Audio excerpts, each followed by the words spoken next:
Full artificial intelligence could spell the end of the human race. Welcome to anonymous tech क्लर। दोस्तों, artificial intelligence बहुत controversial topic रहा है लंबे time से और अभी भी है। दोस्तों, जरा सोचिए कि अगर आर्टिफिशियल इंटेलिजेंस कोडिंग करने लग जाए या लैंग्वेज समझने लग जाए, वो भी हमारी तरह या हमारी तरह सोचने लग जाए, तो क्या होगा। दोस्तों, इंसान जब कोई स्टोरी, पोयम या मेरे जैसे यूट्यूब वीडियो की स्क्रिप्ट लिखता है तो उसमें बहुत गुस्सा, लव, जेलसी, एम्बिशन जैसे इमोशंस होते हैं, और यही इमोशन अगर किसी आर्टिफिशियल इंटेलिजेंस प्रोग्राम या रोबोट में आ जाए तो क्या होगा। आज आर्टिफिशियल इंटेलिजेंस की इसी साइट पे बात होने वाली है और साथ में मैं बताऊंगा आर्टिफिशियल इंटेलिजेंस के ऐसे इस्तेमाल के बारे में जो सच में इंसानों को खत्म करने की ताकत रखती है, और इसका कारण खुद इंसान होंगे। आर्टिफिशियल इंटेलिजेंस इंसानों को खत्म कर देगी, स्टीफन हॉकिंग जी को भी लगता था, पर अब वो तो रहे नहीं, तो उनसे बस सीख सकते हैं हम बस। दोस्तों, आज का वीडियो बहुत ही इंटरेस्टिंग होने वाला है क्योंकि इसमें बहुत सारी इंटरेस्टिंग चीज़ें आने वाली हैं। वीडियो को एंड तक देखिएगा, लाइक कीजिएगा अगर वीडियो पसंद आए तो, और जिन लोगों ने अब तक चैनल सब्सक्राइब नहीं किया है तो प्लीज़ चैनल सब्सक्राइब कर लीजिए। तो शुरू करते हैं वीडियो को। और क्या है ये दो खतरनाक आर्टिफिशियल इंटेलिजेंस, आओ बताता हूँ।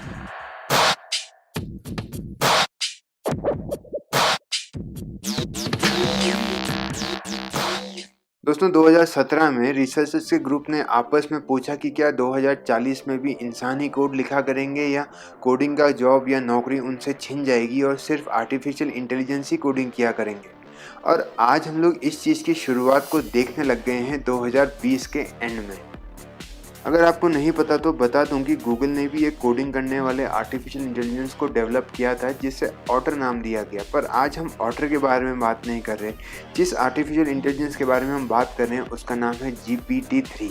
ये आर्टिफिशियल इंटेलिजेंस बहुत जनरल है, पर फिर भी इसके चोली के पीछे कुछ लफड़ा चल रहा है और हम लोग पता करके रहेंगे कि मामला आखिर में है क्या।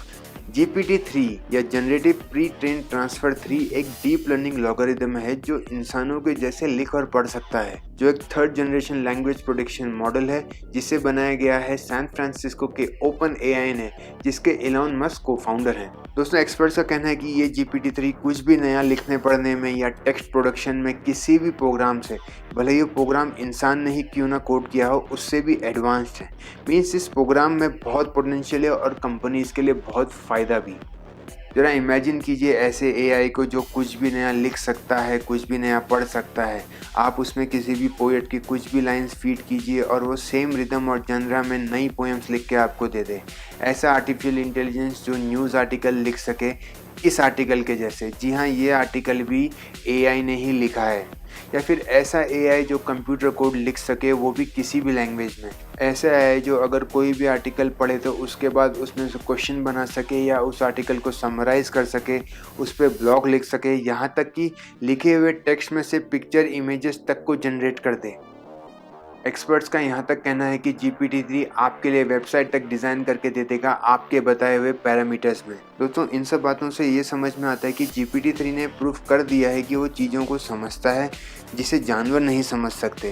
कंप्यूटर कोडिंग की बात हम कर ही चुके हैं कि GPT-3 ये भी कर सकता है। कुछ लोग आर्टिफिशियल इंटेलिजेंस के कॉमन सेंस पे सवाल करते हैं, तो ये देख लीजिए कि GPT-3 बीटा वर्जन में भी कॉमन सेंस पे बहुत आंसर दे पा रहा है। ये पढ़ के किसी को भी समझ में आ जाएगा कि GPT-3 फालतू नहीं है। यहाँ तक तो ठीक है, पर सोचिए कि अगर आर्टिफिशियल इंटेलिजेंस आइंस्टाइन बन जाए तो ये है वो इंटरव्यू जहाँ पर आर्टिफिशियल इंटेलिजेंस आइंस्टाइन की एक्टिंग कर रहा है।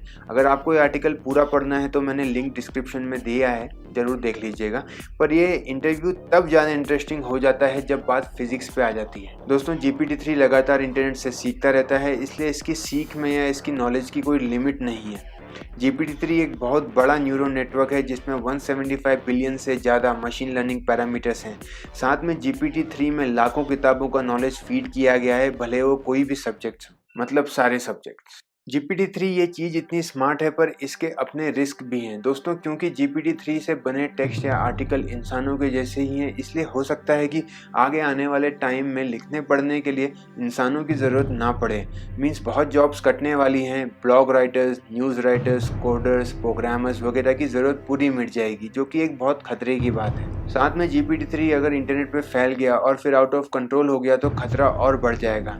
इसके परिणाम कुछ ऐसे हो सकते हैं जैसे मिस इन्फॉर्मेशन जो यूट्यूब पे भी बहुत फैल रहा है, इसलिए हमारे चैनल को सब्सक्राइब करके हमेशा सही इन्फॉर्मेशन लीजिए। दूसरा, फेक न्यूज़ आर्टिकल्स बहुत बढ़ जाएंगे, सोशल इंजीनियरिंग बहुत बढ़ जाएगी जिससे फिशिंग हैकिंग बहुत बढ़ जाएगी, स्पैम मैसेजेस बहुत बढ़ जाएंगे, फ्रॉड डॉक्यूमेंट क्रिएटेशन मतलब नकली दस्तावेज़ भी बहुत बढ़ जाएंगे इसकी वजह से। एग्जाम्पल के लिए आर्टिफिशियल इंटेलिजेंस का ये फेक ब्लॉग देखिए, साथ में रेडिट रीडर्स को आर्टिफिशियल इंटेलिजेंस ने एक हफ्ते तक बेवकूफ़ बना के रखा था। आप में से कुछ शायद इस बात की टेंशन लोगे, पर बता दूं कि GPT-3 में अभी भी खामियां हैं और कुछ कमियां हैं, और ऐसी कमी है जो इसको इतने जल्दी परफेक्ट नहीं होने देंगी।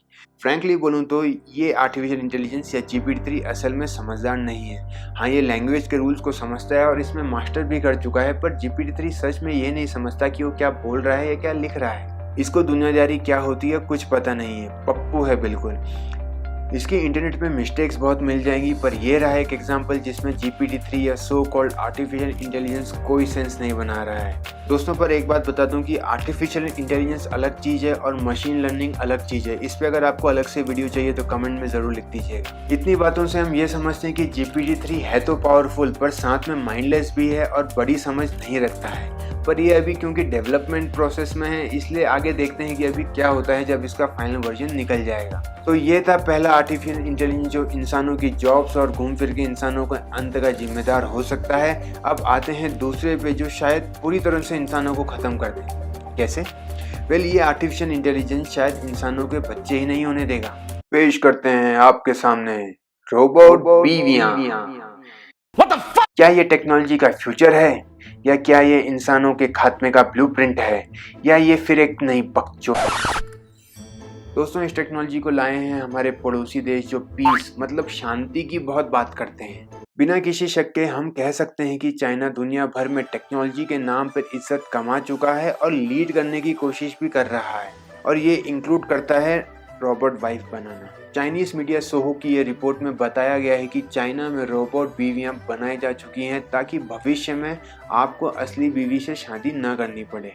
सोहो मीडिया ने यह भी कहा कि चाइनीज साइंटिस्ट ने असली और पटाखे जैसे दिखने वाली रोबोट बीवियां बनाई हैं जो घर के काम भी कर सकती हैं। यार, ये न्यूज़ मुझे थोड़ा खटक रही है क्योंकि देखने से लगता नहीं कि ये रोबोट बीवियां जरा भी चल फिर पाएंगी या हिल डुल पाएंगी। तो मुझे नहीं पता कि ये बर्तनें कैसे धो पाएंगी, जो एक शादी में ज़रूरी काम है और असली परीक्षा भी।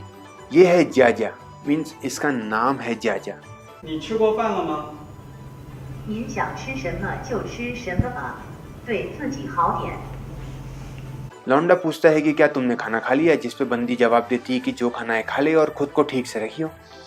वाह, ये होती है असली परफेक्ट नारी। जाजा लिप मूवमेंट्स मैच कर सकती है और माइक्रो एक्सप्रेशंस को क्रिएट कर सकती है जो सुपर साइको है। रिकी माँ ने 30 लाख रुपए उड़ा दिए स्कारलेट जोहानसन जैसी बीवी मीन्स उसके जैसी दिखने वाली रोबोट वाइफ के लिए। यार, इस स्कारलेट जोहानसन रोबोट वाइफ के लिए तो एक लाइक बनता ही है। Do you bring Reiki? I really love you because you is my creator. ये वाहियात है और मुझे खराब ग्रामर पसंद भी नहीं है, और हमको मालूम है कि आखिर में दिन के एंड में इन रोबोट्स के साथ क्या होने वाला है। अगर आदमियों को रोबोट वाइफ से शादी करा देंगे तो इंसानों के बच्चे ही नहीं हो पाएंगे और इंसानों की स्पीशीज इस धरती से ख़त्म हो जाएंगी और फिर सिर्फ बचेंगी ये बीवियाँ। तो देखा हमने कि कैसे ये आर्टिफिशियल इंटेलिजेंस इंसानों के लिए मुसीबत बन सकती है। ये तो सिर्फ 2 ही हैं और न जाने दुनिया में ऐसे कितने बनेंगे। पर जब तक बात हम पे ना आ जाए तब तक टेंशन फ्री रहो। I'll be back.